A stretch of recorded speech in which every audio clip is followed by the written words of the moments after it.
और खबरों में आगे बात करते हैं जहां पर कौन बनेगा दिल्ली का नया मुख्यमंत्री। और साथ ही आपको बता दें कि इस दौरान सीएम की कुर्सी पर कौन बैठेगा आज ये भी फैसला।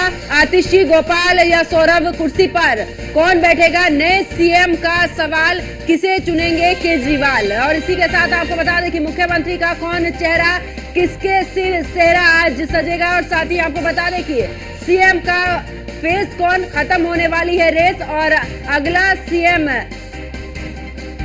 को लेकर आपको बता दें कि इस दौरान मुख्यमंत्री का कौन होगा चेहरा, किसके सिर ये चेहरा सजेगा। और साथ ही आपको ये भी बता दें कि सीएम की जो रेस है उसमें आखिरकार कौन आने वाला है और कौन होगा सीएम का फेस, अगला सीएम को लेकर यहां पर आपको बता दें कि फिलहाल अभी तमाम नाम आगे चल रहे हैं। केजरीवाल के इस्तीफे की काट है बीजेपी के पास।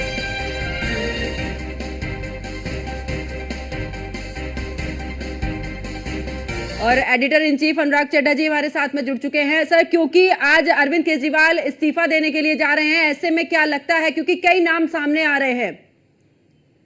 देखिए, केजरीवाल के इस्तीफे से पहले की थोड़ी चर्चा करते हैं। आपने देखा होगा जब आबकारी घोटाले पूरी की पूरी दिल्ली सरकार संदेह के घेरे में थी, डिप्टी सीएम हो या मौजूदा सीएम हो, दोनों को जेल की हवा खानी पड़ी। और उसके बाद भारतीय जनता पार्टी और कहीं ना कहीं जो देश की जनता थी या जो राजनीति में थोड़ी भी रुचि रखने वाले लोग हैं, वो इस बात को सोच रहे थे कि भाई अब अरविंद केजरीवाल मुख्यमंत्री पद से इस्तीफा देंगे।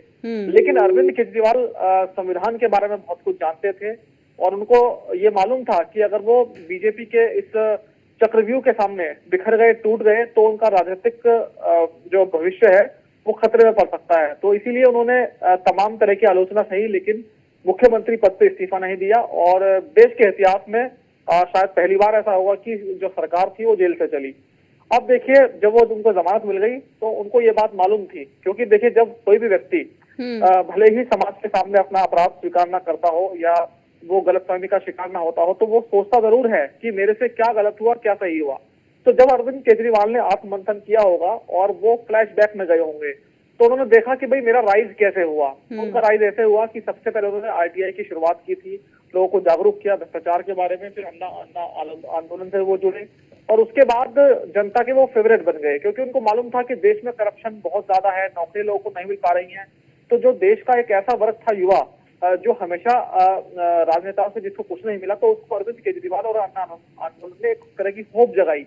आप टीवी में देखिए, अखबारों में देखिए, सिर्फ चारों तरफ अन्ना और अरविंद केजरीवाल के बारे में बात होती थी। तो जो अरविंद केजरीवाल ने उस वक्त प्रसिद्धि पाई, उसी की वजह से जो दिल्ली की जनता का विश्वास बना, उस विश्वास ने आम आदमी को मुख्यमंत्री तक बना दिया।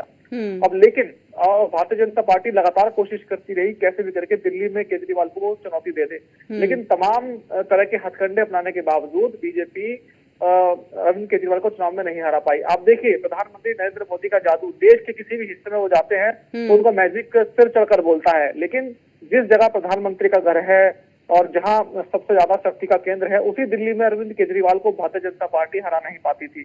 तो अब भाजपा की समझ में ये आ गया था कि अगर अरविंद केजरीवाल के परसेप्शन को तोड़ना है तो वो ईमानदारी के परसेप्शन को तोड़ेगा, क्योंकि जब आप डायरेक्ट तौर पर किसी व्यक्ति को चुनाव में न हरा पाओ तो जनता की नजरों में उसको बदनाम कर दो। तो वही भारतीय जनता पार्टी ने किया, या ये यूं कहें कि अरविंद केजरीवाल की पॉलिसी ऐसी थी जिसकी वजह से वो एक्सपोज हो गए।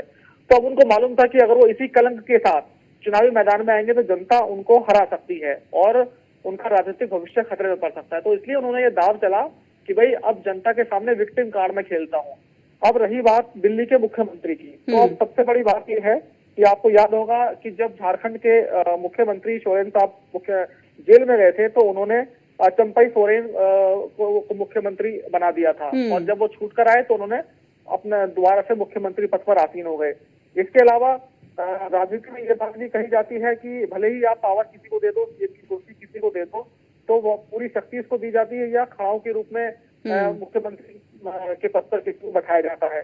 तो इतना तो तय है कि जो भी दिल्ली का मुख्यमंत्री होगा उसके ऊपर अरविंद केजरीवाल का भरोसा होगा, चाहे वो आतिशी हो या वो गहलोत हो या सौरभ हो। देखिए, इतना जरूर है कि देखिए, जब आप किसी को दिल्ली का मुख्यमंत्री का सर्वोच्च पद दे देते हैं या किसी को शक्ति दे देते हैं, जब उससे आप शक्ति वापस लेते हैं तो देखिए, चाहे कोई कितना सगा रिश्तेदार हो या कोई कितना लॉयल हो, वो हमेशा उसके मन में ये रहता है कि क्यों तो मुझे आपने शक्ति दी, क्यों आप मुझे उससे शक्ति छीन रहे हो। जैसा झारखंड में हुआ, जो गलती वहां के मुख्यमंत्री से हुई, तो मुझे लगता है कि अरविंद केजरीवाल भी वही गलती दोहराना जा रहे हैं, क्योंकि उन्होंने ये बात कही है कि जब मैं जनता की नजरों में कट्टर ईमानदार हो जाऊंगा तब मैं दोबारा से मुख्यमंत्री पद पर बैठूंगा।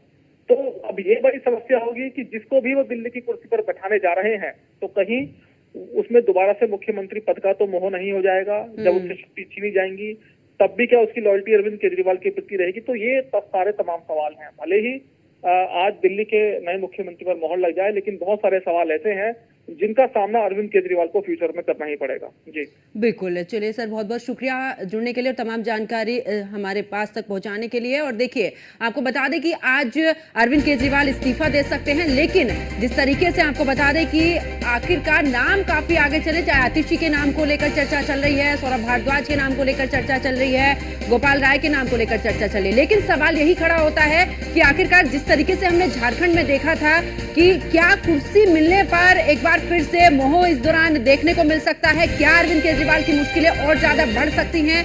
क्या जिस पर अरविंद केजरीवाल भरोसा जताएंगे, क्या वो आने वाले समय पर भरोसेमंद रहेगा? ऐसे कई सवाल खड़े हो रहे हैं, क्योंकि भले ही उन्होंने इस्तीफे की बात तो कह दी है और इस्तीफा दे भी देंगे, लेकिन ऐसे में जिस पर विश्वास अरविंद केजरीवाल जताएंगे, क्या वो उस विश्वास पर कायम रहेगा? कई ऐसे बड़े सवाल हैं।